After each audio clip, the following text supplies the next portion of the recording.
اعوذ باللہ السمیع العلیم من الشیطان الرجیم بسم اللہ الرحمن الرحیم رب اشرح لی صدری ویسر لی امری واحلل عقدۃ من لسانی ویفقہوا قولی رب یسر ولا تعسر وتمم بالخیر وبک نستعین رب زدنی علما۔ السلام علیکم ورحمۃ اللہ وبرکاتہ۔ الحمدللہ ہم سورہ بقرہ کا ترجمہ و تفسیر کر رہے ہیں۔ 203 آیات کا ترجمہ و تفسیر الحمدللہ ہم کر چکے ہیں۔ آج کا سبق آیت نمبر 204 سے دیکھیے۔ اعوذ باللہ من الشیطان الرجیم ومن الناس من یعجبک قولہ فی الحیاۃ الدنیا ویشہد اللہ علی ما فی قلبہ وہو الد الخصام۔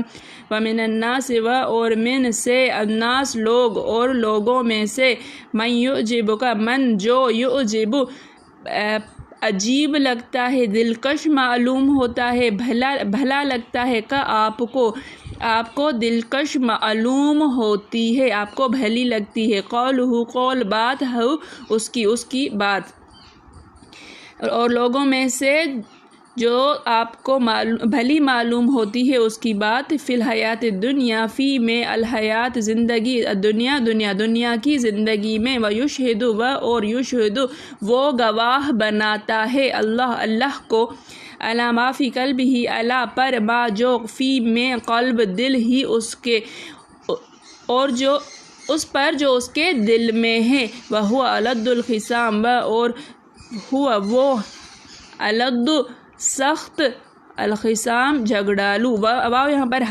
حالیہ ہے تو اس کا معنی کریں گے حال یہ ہے کہ حالانکہ وہ سخت جھگڑالو ہے۔ ومن الناس من یعجبک قولہ فی الحیات الدنیا، اور لوگوں میں سے جو تمہیں بھلی معلوم ہوتی ہے اس کی بات دنیا کی زندگی میں، اور لوگوں میں سے جس کی بات آپ کو دلکش معلوم ہوتی ہے دنیاوی زندگی میں۔ وَيُشْهِدُ اللَّهُ عَلَى مَا فِي قَلْبِهِ، اور وہ اللہ کو گواہ بناتا ہے جو اس کے دل میں ہے۔ وَهُوَ أَلَدُّ الْخِصَامِ، حالانکہ وہ سخت جھگڑالو ہے، حال یہ ہے کہ وہ سخت جھگڑالو ہے۔ اور کوئی شخص تو ایسا ہے جس کی گفتگو دنیا کی زندگی میں تم کو دلکش معلوم ہوتی ہے، اور وہ اپنی ما فی الضمیر پر اللہ کو گواہ بناتا ہے، حالانکہ وہ سخت جھگڑالو ہے۔ یہ جو ہے اچھا، ہم جو پیچھے پڑھ رہے تھے تو حج کے ارکان چل رہے تھے، یہاں پر وَاذْكُرُوا اللَّهَ فِي أَيَّامٍ مَّعْدُودَاتٍ، یہاں پر حج کے احکام جو ہے وہ مکمل ہوتے ہیں۔ اب آگے اگلی بات شروع ہو رہی ہے۔ نبی کریم صلی اللہ علیہ وآلہ وسلم کے پاس ایک شخص آیا کرتا تھا، اخنس بن شریق، بہت جو ہے وہ چکنی چپڑی باتیں کیا کرتا تھا، ایسی باتیں کیا کرتا تھا کہ وہ سنو تو سنتے چلے جاؤ۔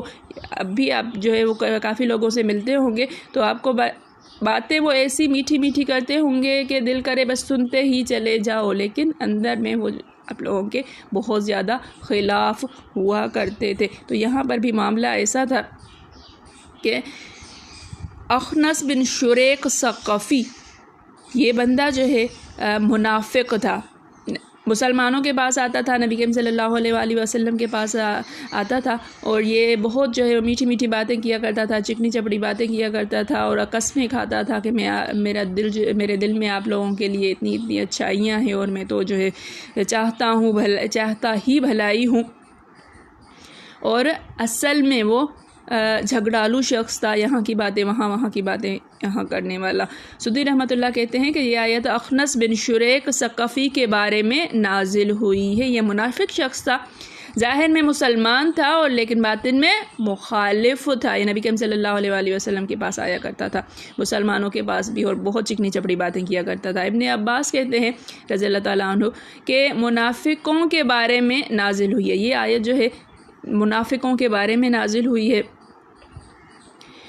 اور جنہوں نے حضرت خبیب اور ان کے ساتھیوں کی برائیاں کی تھی، جو رجی میں شہید کیے گئے تھے، تو ان شہداء کی تعریف میں من بشرا والی آیت اتری، اور ان منافقین کی مذمت میں یہ آیت من یعجبک الآخر نازل ہوئی ہے۔ یہ آیت یہ 3 آیات ہیں، ایک ساتھ جو ہے وہ 3 آیات ہیں، یہ والی آیت وَإِذَا تَوَلَّىٰ اور پھر وَإِذَا قِيلَ لَهُ اتَّقِ اللَّهَ، یہ ایک ساتھ چلیں گی۔ لیکن آج جو ہے ہم اس آیت کا ترجمہ و تفسیر کرتے ہوئے چلیں گے۔ تو خاص طور پر اگر دیکھا جائے تو یہ آیت جو ہے وہ عام ہے، عام لوگوں کے اعتبار سے بھی ہوگی کہ جو منافق ہے، جو دل میں کچھ اور رکھتا ہے اور زبان پر کوئی اور بات لے آتا ہے۔ اب حضرت نوف بقالی جو تورات اور انجیل کے بھی عالم تھے، فرماتے ہیں کہ میں اس امت کی بعض لوگوں کی برائیاں اللہ تعالیٰ کی نازل کردہ کتاب میں پاتا ہوں۔ لکھا ہے کہ بعض لوگ دین کے ہیلے سے دنیا کماتے ہیں، ان کی زبانیں تو شہد سے زیادہ میٹھی ہیں لیکن دل ایلوے مسپر سے بھی زیادہ کڑوے ہیں۔ لوگوں کے لیے بکریوں کی کھالیں پہنتے ہیں لیکن ان کے دل بھیڑیوں جیسے ہیں، اندر کچھ ہوتا ہے اور باہر جو ہے وہ بہت زیادہ اچھے بن رہے ہوتے ہیں۔ اللہ تعالیٰ فرماتے ہیں کیا وہ مجھ پر جرت کرتے ہیں اور میرے ساتھ دھوکے بازیاں کرتے ہیں؟ مجھے اپنی ذات کی قسم میں ان پر وہ فتنہ بھیجوں گا کہ بردبار لوگ بھی حیران رہ جائیں گے۔ کرزی رحمۃ اللہ کہتے ہیں میں نے غور سے دیکھا تو معلوم ہوا کہ یہ منافقوں کا وصف ہے۔ قرآن میں بھی موجود ہے کہ وَمِنَ النَّاسِ مَن يُعْجِبُكَ قَوْلُهُ فِي الْحَيَاةِ الدُّنْيَا وَيُشْهِدُ اللَّهُ عَلَى مَا فِي قَلْبِهِ وَهُوَ أَلَدُّ الْخِصَامِ۔ حضرت سعید رضی اللہ تعالیٰ عنہ بھی جب یہ بات اور کتابوں کے حوالے سے بیان کی تو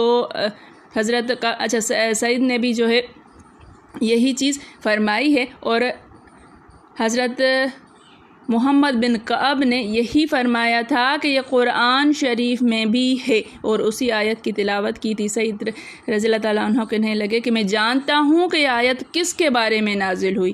آپ نے فرمایا سنیے، آیت کا شان نزول کے اعتبار سے جو ہے وہ کسی کے بارے میں ہی ہو، یہ آیت شان نزول کے اعتبار سے کسی کے بارے میں ہی ہو لیکن حکم کے اعتبار سے عام ہے۔ یہ عام جو ہے وہ حکم ہے کہ وَيُشْهِدُ اللَّهُ، اور اللہ کو گواہ بناتا ہے۔ لوگ ہر وہ انسان جو باہر میں بہت زیادہ اچھا ہو، اپنے آپ کو جو ہے وہ لوگوں کا بہت خیر خواہ سمجھتا ہو، چاہے چھوٹے پیمانے پہ ہو چاہے بڑے پیمانے پہ ہو، لیکن آپ کو بھی ایسے لوگ بہت زیادہ ملتے ہوں گے۔ ہر کسی کی زندگی میں جو ہے وہ کوئی نہ کوئی اس طرح کا ضرور ہوگا۔ ہر کسی کے خاندان میں ہی اگر دیکھے جائیں، دوستوں میں، جہاں پر کام کرتے ہیں، کوئی نہ کوئی ایک جو ہے وہ آپ کو ایسا ضرور مل رہا ہوگا جو منہ پر آپ کے سامنے اتنا میٹھا میٹھا ہوگا، اتنا کہ بس بیٹھے اور وہ جو ہے محفل کی جان ہو، لیکن اندر میں اس کے بہت زیادہ کدورتیں بھری ہوئی ہوتی ہیں، اس کو بس موقع ملنا چاہیے اور آپ کی جڑیں کاٹ دے۔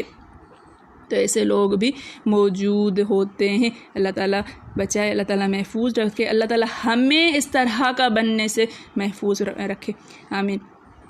یشہد کے معنی جو ہیں یہ ہوں گے کہ وہ اپنی زبان سے کچھ ہی کہے لیکن اس کا دل کا حال اللہ تعالیٰ کو خوب معلوم ہے۔ اذ جاء المنافقون قالوا نشهد انک رسول اللہ، یعنی منافق تیرے پاس آ کر تیری نبوت کی گواہی دیتے ہیں، اللہ جانتا ہے کہ تو اس کا رسول ہے، لیکن اللہ کی گواہی ہے کہ یہ منافق یقیناً جھوٹے ہیں۔ کہ وہ لوگ قسمیں کھا کر کہتے تھے نبی کریم صلی اللہ علیہ وسلم کہ ہم گواہی دے رہے ہیں، لیکن اللہ تعالیٰ کہتے ہیں یہ جھوٹے ہیں، یہ منافق ہیں، یہ ایمان نہیں لے کر آئے ہیں۔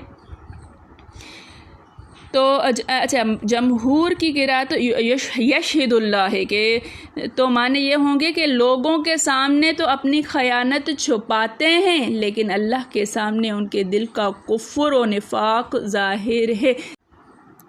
جیسے سورہ نساء کی آیت میں اللہ تعالیٰ فرماتا ہے یستخفون من الناس ولا یستخفون من اللہ، یعنی لوگوں سے تو چھپاتے ہیں لیکن اللہ سے نہیں چھپا سکتے ہیں۔ وَهُوَ مَعَهُمْ إِذَا يُبَيِّتُونَ، وہ ان کے ساتھ ہے جب وہ راتیں گزارتے ہیں، مَا لَا يَرْضَىٰ مِنَ الْقَوْلِ، اس کی بات پر وہ راضی نہیں ہوتا، یعنی لوگوں سے چھپاتے ہیں لیکن اللہ سے نہیں چھپا سکتے۔ ابن عباس رضی اللہ تعالیٰ عنہ نے یہ معنی بیان کیے ہیں کہ لوگوں کے سامنے اسلام ظاہر کرتے ہیں اور ان کے سامنے قسمیں کھا کر باور کراتے ہیں کہ جو ان کی زبان پر ہے وہی ان کے دل میں ہے۔ اب جو ہے وہ الد الخصام، الد کے معنی لغت میں سخت ٹیڑھا، وَتُنذِرُ بِهِ قَوْمًا لُدًّا، یعنی حال یہی حال منافقین کا ہے کہ وہ اپنی حجت میں جھوٹ بولتا ہے اور حق سے ہٹ جاتا ہے، سیدھی بات چھوڑ دیتا ہے اور افتراء اور بہتان بازی کرتا ہے اور گالیاں بکتا ہے۔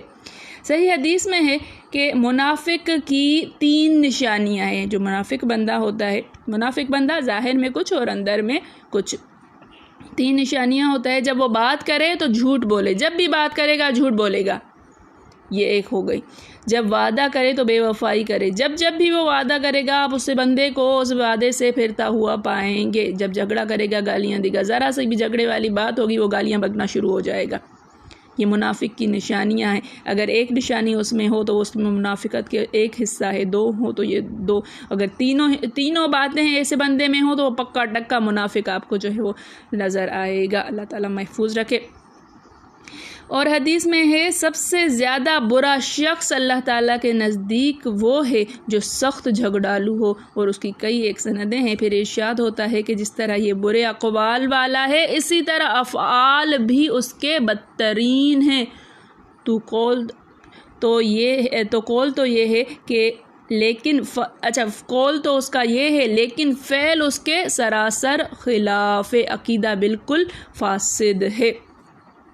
دیکھیے یہاں پر وَمِنَ النَّاسِ مَن يُعْجِبُكَ قَوْلُهُ فِي الْحَيَاةِ الدُّنْيَا وَيُشْهِدُ اللَّهُ عَلَى مَا فِي قَلْبِهِ وَهُوَ أَلَدُّ الْخِصَامِ، وہ سخت جھگڑالو ہوگا۔ ایسے لوگ جو چکنی چپڑی باتیں کرتے ہیں، جن کی باتیں آپ کو بھلی معلوم ہوتی ہیں، لیکن جب بھی تھوڑا سا ان کو جو ہے وہ غصہ آیا یا کچھ بھی ہو، جھگڑے کے لیے تیار ہو جائیں گے۔ تو اللہ تعالیٰ محفوظ رکھے ہم سب کو، اللہ تعالیٰ ایسا بننے سے محفوظ رکھے۔ اپنے آپ کو جو ہے وہ ٹٹولتے رہا کیجیے کہ کہیں کسی جگہ پر ہم بھی تو ایسا نہیں کر جاتے ہیں کہ کسی کے لیے، بہن کے لیے، بھائی کے لیے، دوستوں میں، رشتہ داروں میں کہیں ایسا تو نہیں ہے کہ اچھا بننے کے لیے ان کے سامنے جو ہے وہ بہت زیادہ نیچا ہونے کی کوشش کرتے ہیں، ان کے سامنے جو ہے وہ چکنی چپڑی باتیں کر رہے ہوتے ہیں اور دل ہمارا بہت زیادہ ان سے خراب ہوا ہوتا ہے۔ تو اللہ تعالیٰ محفوظ رکھے، ایسی چیزوں سے بچائے، اللہ تعالیٰ ایسے لوگوں سے بچائے، ہمیں ایسا بننے سے محفوظ رکھے۔ اللہ تعالیٰ ہم سب کا حامی و ناصر ہو۔ میرے پڑھانے میں، آپ کے پڑھنے میں، میرے سمجھانے میں، آپ کے سمجھنے میں کوئی غلطی، خطا، بھول چوک ہو گئی ہو تو میں اللہ کے حضور میں توبہ کرتی ہوں اور معافی کی خواستگار ہوں۔ ربنا تقبل منا انک انت السمیع العلیم۔ السلام علیکم ورحمۃ اللہ وبرکاتہ۔